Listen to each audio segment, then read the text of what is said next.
Isin na maya matram noksari loina na channel sina ngasi thagat sagaduriba video ase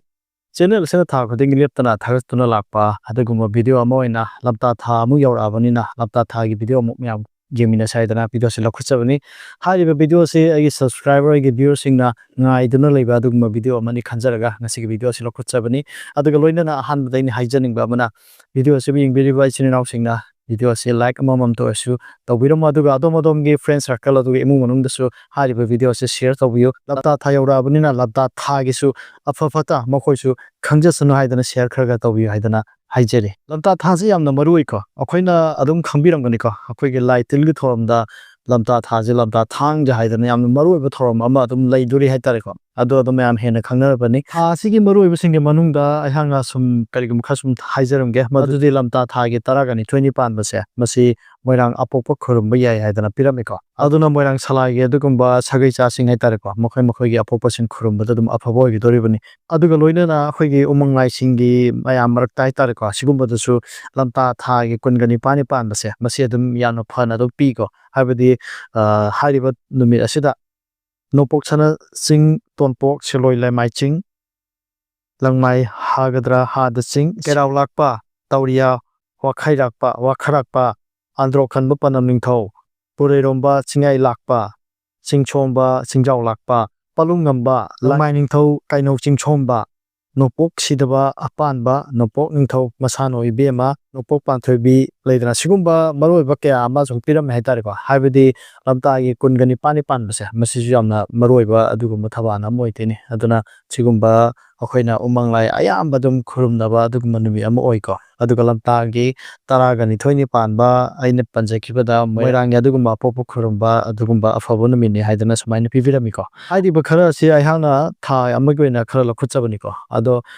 yam sugaina de dum panjadre maram de sigi mari lena ba video se mamang su dum thagat khibal lai haitare ko sigum khara thamjakraba matungda tha sigoina khoina sahi deba silhai deba chaika ba tanaba adum kaya do amuk khangmina saitana haijari loina number tana ihana thamjaning ba mana aihaki oina aise tongamba line ama haitare ko business line ama sum tawjai haitare habadi printing gi oiba dugumba thabak kaya ama tawjai ko habadi photo sambo oibi ai ko photo frame customize tawwa adagi cup printing tawwa haitare mak print tawbase sigumba ayamba computer ga mari lena ba printing haitare ba xerox printing adugumba mayam tawe ttp ga mari lena ba adugumba ne ko aduda tongamba extra khara handakse hapsan jabne haitare madudi school gi id card chaba akhoi gi lenjat akhoi gi mari je lenjan hair khangnabani sida akhoi gi print tawraga id card sida angang gi pasting tawwan hai ko adu maina tawwa adugumba mayam sai aduga smart card ta saba sudum yawi ko ojagina smart card chaba hukpa laga semba khopa adu maina dum tawjai haitare masigi thabak simadi aihangna ai ngasigi yengbiri besinok singi marakta ojagumba adugumba yawbi boleraga su haitare school gi adugumba yawbi boleraga su adom gi hojikse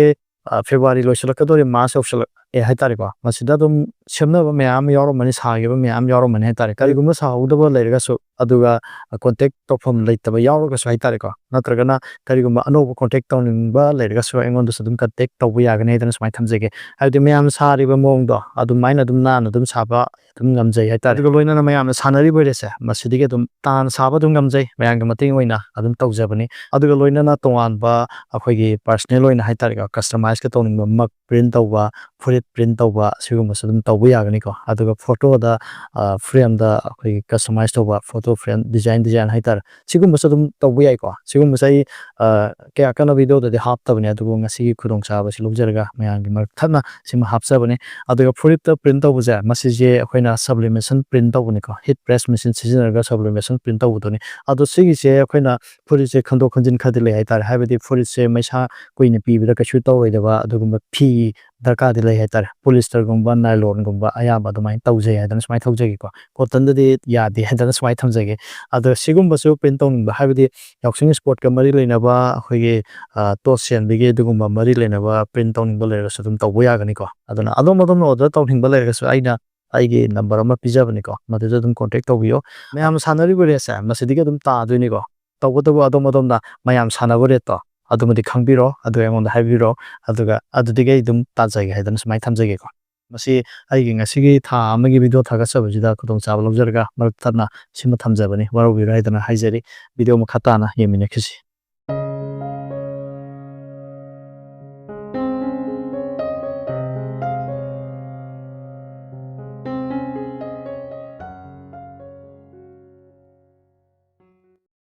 ꯂꯝꯇꯥ ꯊꯥꯒꯤ ꯑꯣꯏꯅ ꯆꯩ ꯀꯥꯕꯁꯤ Thursday Friday ꯁꯦꯇꯔꯗꯦ ꯍꯥꯏꯔꯤꯕ ꯅꯨꯃꯤꯠ ꯑꯍꯨꯝ ꯑꯁꯤ ꯂꯝꯇꯥ ꯊꯥꯒꯤ ꯑꯣꯏꯅ ꯆꯩ ꯀꯥꯕ ꯅꯨꯃꯤꯠꯅꯤ ꯆꯩ ꯀꯥꯕꯁꯤ ꯑꯗꯨꯝ ꯑꯐꯕ ꯅꯨꯃꯤꯠꯅꯤ ꯑꯗꯣꯝꯅ ꯀꯔꯤꯒꯨꯝꯕ ꯊꯕꯛ ꯑꯃ ꯍꯧꯒꯦ ꯗꯨꯀꯥꯟ ꯑꯃ ꯐꯪꯒꯦ ꯂꯩꯗꯅ ꯁ꯭ꯀꯨꯜ ꯀꯥꯍꯟꯕ ꯍꯧꯒꯦ ꯅꯠꯇ꯭ꯔꯒꯅ ꯄꯣꯠ ꯑꯆꯧꯕ ꯑꯃ ꯂꯩꯒꯦ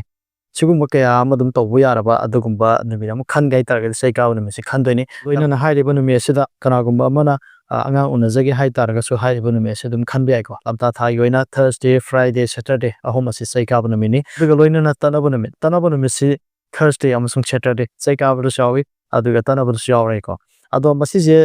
ꯃꯌꯥꯝꯅ ꯈꯤꯇꯪ ꯆꯃꯝꯅꯕ ꯑꯗꯨꯝ ꯂꯩꯀꯣ ꯍꯥꯏꯕꯗꯤ ꯆꯩ ꯀꯥꯕꯁꯤꯅ ꯐꯕꯅꯤ ꯍꯥꯏ ꯇꯠꯅꯕꯁꯤꯅ ꯐꯠꯇꯕꯅꯤ ꯍꯥꯏ ꯑꯗꯨꯕꯨ ꯅꯨꯃꯤꯠꯁꯤ ꯁꯨꯃꯥꯏꯅ ꯗꯕꯂꯤꯡ ꯆꯠꯄ ꯌꯥꯎꯔꯦ ꯀꯃꯥꯏꯅ ꯇꯧꯗꯣꯏꯅꯣ ꯀꯥꯏꯅ ꯈꯟꯕꯁꯨ ꯑꯗꯨꯝ ꯌꯥꯎꯋꯦ ꯑꯗꯣ ꯆꯩ ꯀꯥꯕꯗ ꯌꯥꯎꯈꯤꯕ ꯑꯣꯏꯕ ꯇꯥꯔꯒꯗꯤ ꯇꯠꯅꯕꯗ ꯌꯥꯎꯔꯒꯁꯨ ꯇꯠꯅꯕꯒꯤ ꯐꯠꯇꯕ ꯗꯣꯁ ꯄꯨꯝꯅꯃꯛ ꯀꯣꯛꯑꯦ ꯍꯥꯏꯗꯅ ꯍꯥꯏꯔꯝꯃꯦꯕ ꯑꯗꯨꯅ ꯑꯐꯕ ꯉꯥꯛꯇ ꯑꯗꯨꯝ ꯆꯤꯡꯉꯦꯀꯣ ꯊꯔꯁꯗꯦ ꯐ꯭ꯔꯥꯏꯗꯦ ꯁꯦꯇꯔꯗꯦ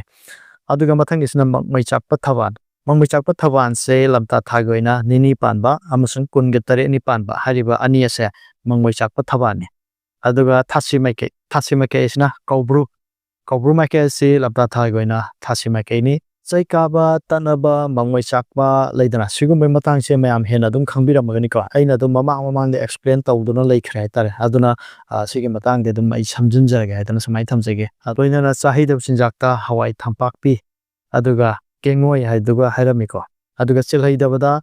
ꯅꯣꯡꯄꯣꯛꯂꯩ ꯑꯃꯁꯨꯡ ꯂꯪꯊꯩ ꯍꯥꯏꯔꯤꯕ ꯑꯅꯤꯁꯤ ꯆꯤꯜꯍꯩꯗꯦ ꯍꯥꯏꯗꯅ ꯁꯨꯃꯥꯏꯅ ꯄꯤꯕꯤꯔꯝꯃꯤꯀꯣ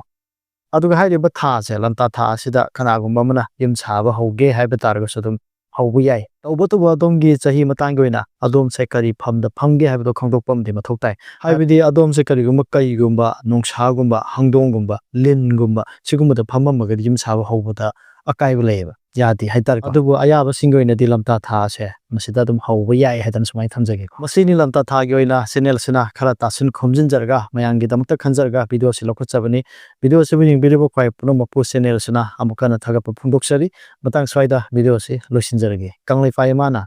ꯌꯥꯏꯐꯔꯦ